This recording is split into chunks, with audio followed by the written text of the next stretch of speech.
নমস্কার বন্ধুরা, সুপ্রিয়া রান্নাঘরে আবারও একটা নতুন পর্বে তোমাদের সকলকে স্বাগত। আজকে পটল দিয়ে সম্পূর্ণ নিরামিষ একদমই নতুনত্ব একটা রেসিপি আমি তোমাদের সাথে শেয়ার করব। পটলের এই নিরামিষ রেসিপিটা গরম ভাত, রুটি, পোলাও, ফ্রাইড রাইস যে কোনো কিছুর সাথে বানিয়ে খেতে পারো, খেতে দুর্দান্ত টেস্টি হয়। তাহলে চলো বন্ধুরা, দেখে নেওয়া যাক আজকের এই রেসিপিটা কিভাবে বানানো হয়।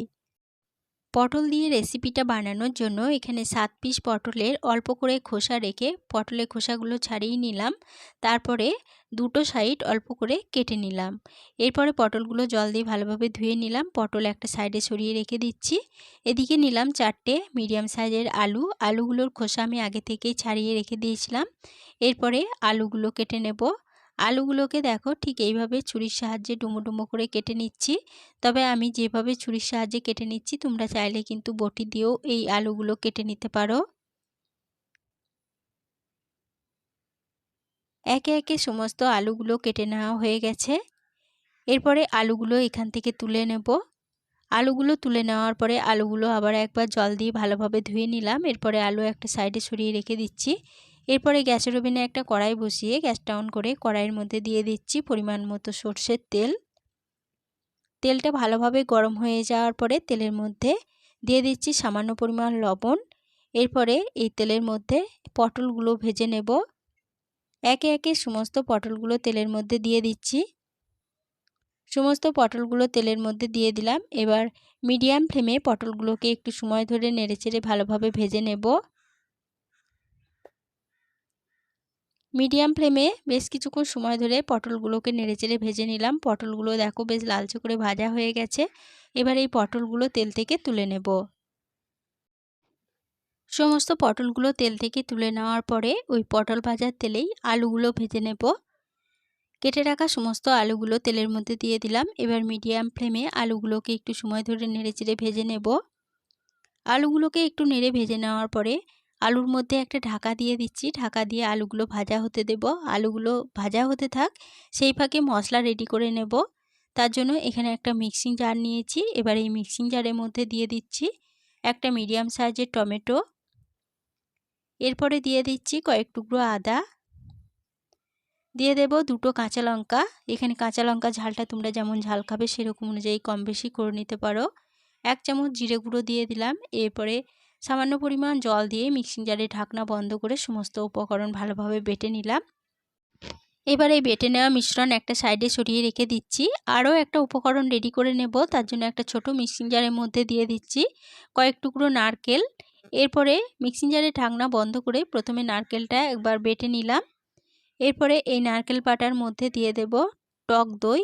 এখানে আমি 2 চামচ টক দই দিচ্ছি। এরপরে আবারও মিক্সিং জারে ঢাকনা বন্ধ করে সমস্ত উপকরণ ভালোভাবে বেটে নেব। সমস্ত উপকরণ বেটে নেওয়া হয়ে গেছে। বেটে নেওয়া মিশ্রণ আবার একটা সাইডে সরিয়ে রেখে দিলাম। এদিকে ঢাকা দিয়ে মিডিয়াম ফ্লেমে আলুগুলোকে 4 মিনিটের জন্য ভাজা হতে দিয়েছিলাম। 4 মিনিট পর ফিরে এসে ঢাকা খুলে নিলাম। আলুগুলো দেখো বেশ লালচে করে ভাজা হয়ে গেছে। এবার এই আলুগুলো তেল থেকে তুলে নেব। আলুগুলো তেল থেকে তুলে নেওয়ার পরে ওই আলু ভাজার তেলে ফোড়নের জন্য দিলাম একটা লবঙ্গ, একটা দারচিনির টুকরো, একটা এলাচ, সামান্য পরিমাণ গোটা জিরে, একটা শুকনো লঙ্কা। এবার ফোড়নগুলো ভালোভাবে ভেজে নেব। ফোড়নগুলো ভালোভাবে ভেজে নেওয়ার পর ফোড়ন থেকে যখন সুন্দর গন্ধ বেরোতে শুরু করে দিয়েছে তখন যে আদা, টমেটো, কাঁচা লঙ্কার পেস্টটা বানিয়ে রেখেছিলাম সেটা দিয়ে দিলাম। এবার মিডিয়াম ফ্লেমে এটাকে একটু সময় ধরে ভালোভাবে নেড়েচেড়ে কষিয়ে নেব। মিডিয়াম ফ্লেমে মশলাটাকে মিনিট 5 সময় ধরে নেড়েচেড়ে কষিয়ে নিলাম। মশলা খুব ভালোভাবে কষানো হয়ে গেছে। এবার গ্যাসের ফ্লেমটা একদম লোতে করে দিলাম। লোতে করে দেওয়ার পরে এই মশলার মধ্যে কালারের জন্য দিয়ে দিচ্ছি 1/2 চামচ কাশ্মীরি লঙ্কা গুঁড়ো। আর যে নারকেল আর দইয়ের মিশ্রণটা রেডি করে রেখেছিলাম সেটা দিয়ে দিলাম। আর মিক্সিং জারটা ধুয়ে সামান্য পরিমাণ জল দিয়ে দিলাম।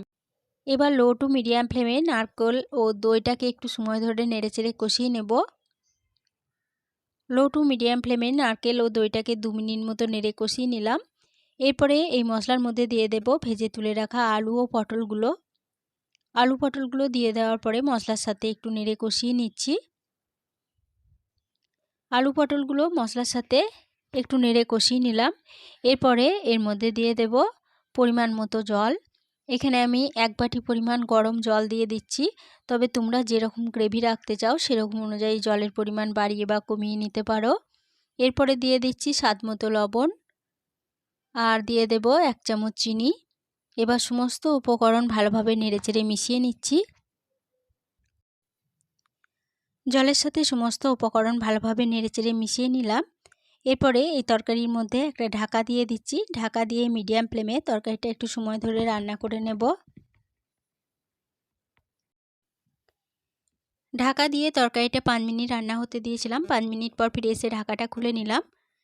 ঢাকাটা খুলে নেওয়ার পরে তরকারিটা ভালোভাবে নেড়েচেড়ে নিয়ে এখানে তরকারি আলুগুলো ভালোভাবে সিদ্ধ হয়েছে কিনা এবার চেক করে নেব। তরকারি আলুগুলো খুব ভালোভাবে সিদ্ধ হয়ে গেছে। এবার এই তরকারির মধ্যে দিয়ে দিলাম 1 চামচ গাওয়া ঘি।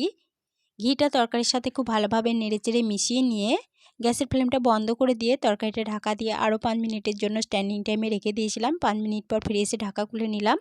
পটল আলুর তরকারি পরিবেশনের জন্য একদম রেডি হয়ে গেছে। আজকের রেসিপিটা প্রথম থেকে শেষ অবধি দেখার জন্য তোমাদেরকে অসংখ্য ধন্যবাদ।